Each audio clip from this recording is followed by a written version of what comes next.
Camrim, Third Moon's orbital station. "This must be a fabrication," Maurice Ishtal proclaimed, his outrage and disbelief palpable through the screen. "My Lord Regent, allow my technicians and agents to dissect the videos and audio. They will find the truth." Cornelius closed his eyes for a brief moment to consider Maurice's proposition, but almost instantly discarded it.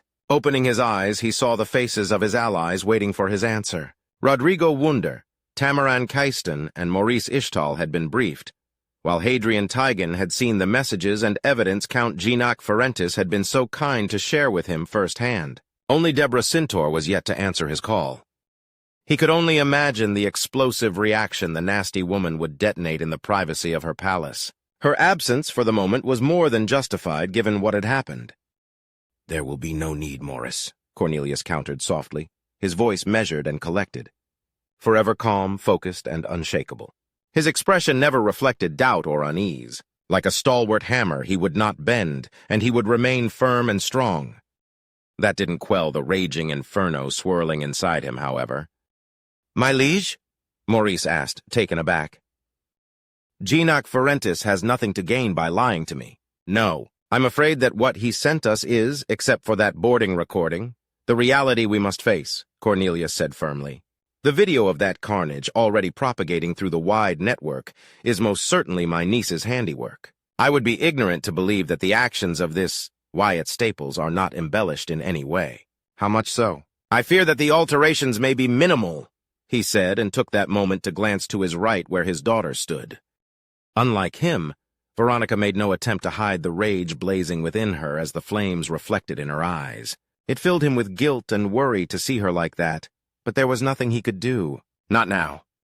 Putting his feelings aside, he continued, "Rodrigo, I'm certain you're relieved to hear that your nephew is alive and well." Rodrigo clenched his jaw for a brief second before answering. "My Lord Regent, I promise you Javier will be punished for his blunder. As he should." "Cowards deserve no mercy or consideration," Veronica proclaimed with indignation. "Veronica!" Cornelius spoke her name with a heaviness that made her flinch and back down instantly. "I'm sorry, my Lord Father. I did not mean to offend you," Veronica said in a genuinely apologetic tone. Exhaling through his nose, Cornelius returned his attention to Rodrigo.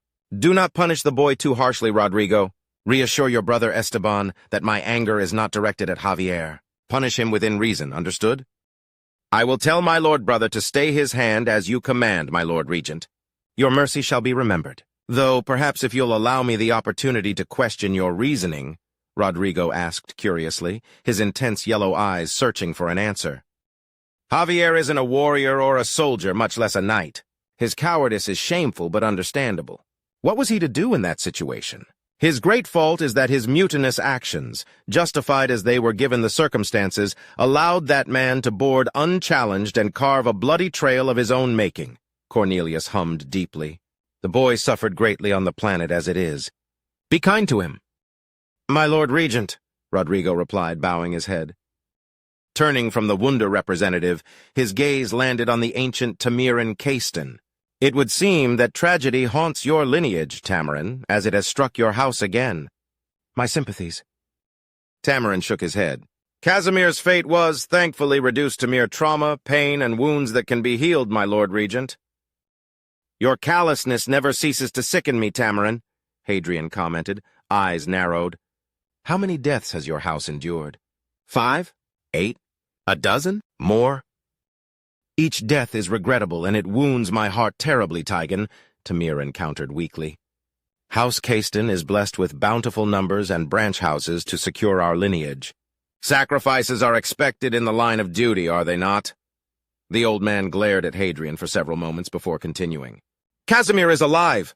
That is enough recompense for me. My heart burns with outrage and indignation to know that the Samuel's glory now finds itself with a new, ugly name, however. Nuernavio? Who was the dullard who came up with that name? It matters not at the present moment, Tamaran. I need options and a course of action to reply to this travesty," Cornelius declared, forcing everyone to regain their composure. "My niece has struck us with a most terrible blow. A blow that came to be possible thanks to Felicity's reckless actions. I have no doubt in my mind that her ego and desire to prove herself superior to Clara drove her forward. Try to contain this debacle and have your intelligence agents and operatives work on downplaying the victories achieved on Hago. All of them, Cornelius ordered. My Lord Regent. It shall be done as you command, my lord. Understood, Lord Cornelius, replied Rodrigo, Maurice, and Tamarin before their connection ended. Once their screens showed nothing but blackness, the Duke stood up slowly and quietly placed a hand on his now vacant seat. Hadrian and Veronica stared in silence, waiting to see what he would do next. Out of every reaction they were expecting, a smile followed by a throaty chuckle was not among them. Father, Veronica asked, worried and confused. Wyatt Staples, Cornelius said, eyes narrowing. That name again. First, this compost hauler finds himself in a convenient spot that allowed him to rescue the royal favor and save the lives of Clara, Cynthia, and Redford in one unconventional and unlikely fell swoop, he said as his lips curled into a subtle smirk. Then, he proves himself again as a deadly pilot at Gintrax. I wonder how deep his contributions really go during that conflict, he mused, turning to Hadrian. And now, not only does he manage to score an outstanding victory whilst being heavily outnumbered, oh no, this commoner-turned-knight banneret tricks a lone wolf acting himself as bait and then boards a ship, by himself no less, and carves a bloody path on the way to his objective. Not a mindless murderer, rather a cold killer who understands what honor is. Quite a puzzling question. Paradoxical, some would claim. His smirk turned into a smile. My niece has found herself a most interesting and peculiar weapon. One she is keen to make use of it most excellently. Another chuckle escaped his throat. I would like to meet this Wyatt Staples. My lord, surely you jest, Hadrian questioned, perplexed. We've seen what that foul creature can achieve. You would meet with such a lowly beast? Why wouldn't I wish to meet with such a man when fate smiles upon him like a doting mother? Cornelius countered calmly. My Lord Father, I share Lord Hadrian's concerns.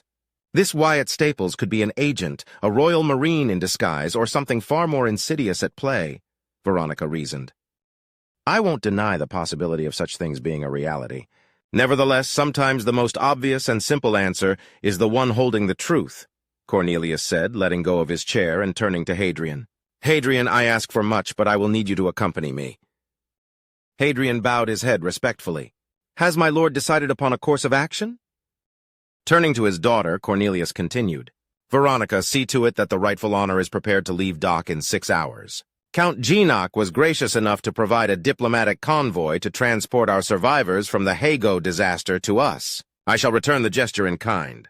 We will depart for Morningstar. I shall request Geenock to divert his convoy, for I will receive them personally there.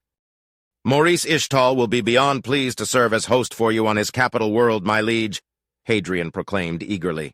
It will be my honor to stand at your side, my Lord Regent. Veronica's posture shifted to one of pride and delight. She saluted, then bowed deeply before her father. I'll have the ship prepared to befit your standards, Lord Father, she proclaimed, and as she regained her stance, she saw her father making his way to her. She stood there, unflinching and waiting for his arrival. He stopped right in front of her, touching her cheek and staring at her with those strong green eyes filled with nothing but love, compassion, and kindness. Then she felt her father's hand caress her head, his fingers traveling slowly until they danced through her braids. Go, my daughter, Cornelius said in a soft voice barely stronger than a whisper. And once your task is completed, prepare yourself. You will come with me. To Veronica, it was all she needed to hear. At once, Lord Father, she proclaimed as her father retrieved his hand and she took a step back. She put on her helmet, bowed again, and left to make the necessary preparations for her father's departure. Upon leaving the room, the fervor in her heart increased with the desire to be of use to her magnificent father. As she walked, a simple command brought a small projection inside her visor. The reports and evidence sent by Count Geenock were necessary, but it was the rising coverage that infuriated her beyond measure. 2 well-dressed announcers appeared on the projection, smiling, charming, disarming, convincing smiles that she found sickening. Regardless, she listened closely. Welcome again to Ferentis Grand Informant. Today marks a great day for House Ferentis, wouldn't you agree, Zelina? The man proclaimed. Undoubtedly, Joel. However, I dare say that this day marks a great victory for the Astorian Principality as a whole, the woman countered enthusiastically. Over the past months, Drazen raiding fleets were spotted across several star systems across a dozen territories. The dreaded Xenos assaulted several stations and isolated small habitats during their rampage. According to the reports graciously provided by Her Majesty, the Second Princess, Clara Astor, several Drazen ships arrived at the fallen system, Hastrung, as the Pirate Syndicate, the Sons of Darkness, and the leaders of the rebellious upstarts of Hago managed to form a fragile alliance with the Xenos. Joel let out a condescending chuckle. An alliance that shattered at the first sign of difficulties, Alina. We've also received reports that the incursion that happened on Jintrax was their doing, repelled by our liege in a show of valiant courage and power. The announcer paused for a moment, only to turn to another camera for a new angle. How was this possible? You may be asking yourselves, classified information has been denied to us due to security reasons, but what was disclosed has perplexed our staff. Her Majesty, Princess Clara, was present at Balakura to carry out diplomatic talks concerning the current succession dispute between our liege, the Prince, and Duke Draymore. Our Lord, Count Geenock Ferentis, revealed during these talks the Drazen incursions and the danger they posed. The entourage led by Lady Felicity Sintor refused to bring forth aid unless House Ferentis recognized the Duke's claim as legitimate, revealed Zelina. Lord Geenock refused this extortionist deal and turned to the Princess for support. Her Majesty, the Princess, respecting our Lord's position of neutrality, agreed to destroy the Drazen threat and liberate Hastrung without forcing our Lord to bend the knee against his will. A true show of magnanimity, wouldn't you agree, Zelina? Joel asked. Veronica narrowed her eyes as anger swelled in her chest again. She wasn't a savvy diplomat. She had no patience for such things. But she could see her cousin's hands moving the strings oh so subtly to smear her father further and elevate herself in the process. But she couldn't completely hate Clara alone for that.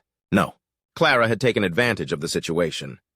One that Felicity Sintor would manage to morph into something so much, much worse. Beauty and brilliance are apt descriptors for our beloved second princess, Zelina agreed.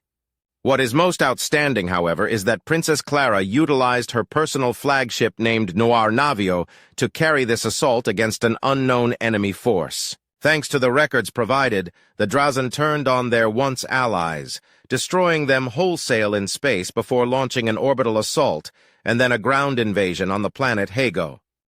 In battle, Her Majesty stepped back, wisely allowing Lord Marquis, Commander Redford Kalin, to take overall command of her ship, the Noir Navio. During this battle, now dubbed the Hastrung Campaign, Commander Kalon had to combat against 3 cruisers, 11 destroyers, 6 frigates, and a contingent of over 1,000 fighters mixed with bombers and gunships, and, most terrifyingly of all, a cattle ship, Joel delivered in a serious and slightly unbelieving tone. Though the use of cunning tactics and superior strategic acumen, Commander Kalon managed to whittle down enemy forces in controlled engagements rather than face the brunt of their strength all at once. Veronica glared at the video, forcing it to skip the commentary over the battle itself with limited footage and a tactical map doing most of the work until she reached the part that boiled her blood with rage. Victory was near but not yet claimed. Against all odds, Commander Kalin proved himself superior, Zelina exclaimed with mild agitation. Her professionalism had faltered in the face of what could only be described as an outstanding victory for the Principality. Yet it is at this moment that the forces led by Felicity Sintor made themselves known, Joel said in the same state as his companion. Only once a single destroyer and frigate managed to escape the onslaught. Felicity made her intentions known, to capture Princess Clara if possible, or destroy her and her ship. Now we've been reliably informed that Felicity Sintor acted on her own accord and without consulting her superiors. Despite suffering losses, she pressed forward. Again, we must reiterate that she acted on her own volition. However, many doubt that this is true. Duke Draymore has launched a coup against his nephew, the Prince. Would it be hard to believe that she acted on his orders to eliminate another obstacle to his claim? Zelina scoffed. There are only possibilities. Felicity Sintor acted on her own or was given orders. The silent insults didn't need to be spoken. They were understood perfectly, and it made Veronica's blood boil. The latter painted her father as cruel, ruthless, and petty, but that at least could be excused in a fallen system. Conflict demanded that sacrifices be made to achieve victory. She knew her Lord Father was a man of honor, virtue, magnanimity, and wisdom. Her father was a flawless man and worthy of not only loyalty and respect, but also adoration and devotion. "And that bitch made a mockery of him," she hissed angrily, her teeth clenched so hard it made her gums ache. Yes, the latter was a bad outcome, but the former was so much worse, because it painted her father as an incompetent buffoon incapable of controlling his subordinates. And yet somehow she managed to do worse. Veronica watched closely as the boarding of the gallant venture. Regardless of the circumstances that allowed it to happen, it was still impressive that a single man was able to subdue the light destroyer all by himself. There were little tells, however, in every encounter that told a story that very few would be able to see. It didn't make itself evident until the duel with Captain Ciro Ortega. "There," the blonde woman muttered. "Evade. Shift. Pivot. Evade. Lunge! Break guard. Evade. Shift," she said with every movement made. His style was inconsistent, but the fundamentals were solid. "You've been training that one, Cynthia," she said with mild amusement. The video continued until Casimir Caiston, that weak-willed coward, broke and Felicity was captured. She skipped over pointless commentary and stopped once Redford's face appeared on screen. Traitor. Betrayer. Liar. Disgrace, she cursed at the man bitterly. His lordship, Count Istanel Forentis, who was also present as an observer, was kind enough to convince Commander Kalen to entertain a brief conversation to answer some questions regarding significant events that happened during the Hastrung campaign. "Commander," a reporter's voice was heard, unseen as the interview was happening through a video call. "Is it true that a lone wolf was present and killed in battle?" "Defeated in battle is more apt," Redford answered. "Maximilian Usurek is currently Her Majesty's guest after his defeat at the hands of our elite fighter squadron, the Composters." "Remarkable. How were you able to achieve such a victory over the Roaring Thunder? Secondly, is he injured?" asked the reporter. "This victory is not mine to claim. The Composters, as stated earlier, were the ones who defeated him. I had no input during their battle. To answer your second question, Maximilian Usurek suffered minor wounds that were treated accordingly," answered Redford. "Most humble of you to think that, Commander. I'm certain many fans will rejoice to hear the news," the reporter exclaimed. "Now, is it true that Her Majesty Princess Clara managed to placate the insurgents, quell the criminals, and establish a new provisional government on Hago under her supervision as mediator?" "Further details regarding those diplomatic talks shall be disclosed under the authority of House Forentis in due time," Redford answered, before his expression softened, and the hint of a smile spread on his lips. "All I can say is that Hago and the Hastrung system fall once more under the purview and protection of House Forentis by the will of Princess Clara Astor. This is a tremendous victory that the entire principality can rejoice in." "Thank you for your time, Commander Kalen," the reporter finished. Commander Kalen's words rang true, as it was later confirmed that humanitarian and relief efforts are being organized to alleviate Hago and allow reconstruction programs to begin. A provisional government agreement shall remain for 5 years. Upon its conclusion, new minor and lesser houses shall be established on Haego, loyal to House Forentis, Joel announced. And as a final note, the man who stormed the gallant venture by himself, Wyatt Staples, has been elevated to the title of Baron by the will of His Grace the Prince, after his exemplary performance. Stay tuned for more news as the situation develops here, at Forentis Grand Informant. "For the Principality, loyalty is its own reward," Zelina exclaimed. "Now more than ever," Joel added before the video ended. Veronica dismissed it and instead summoned a picture of a rather dull-looking, bored, and slightly disheveled Wyatt Staples. An outdated picture sent by Jade months prior. His eyes appeared brown in the picture, but the footage of his eyes showed a different color. They were presented as heterochromatic. It didn't really matter to her. Veronica smiled almost hungrily, her eyes focused on the picture with predatory intent. "My Lord Father has taken an interest in you, Wyatt Staples. Perhaps you may be of use to him," she said without anger. If her father didn't hold malice toward him, then she wouldn't either. I wonder, she muttered before dismissing the photo altogether. She had a ship to prepare for the glory of her father's will. For Black Ship fans, Akinda is going to republish all the updated chapters on our new r/OpenHFY subreddit. I've added a link in the description. Please upvote Chapter 1 and follow the subreddit to be able to read the full story in text form. Several chapters will be added every week. See you there.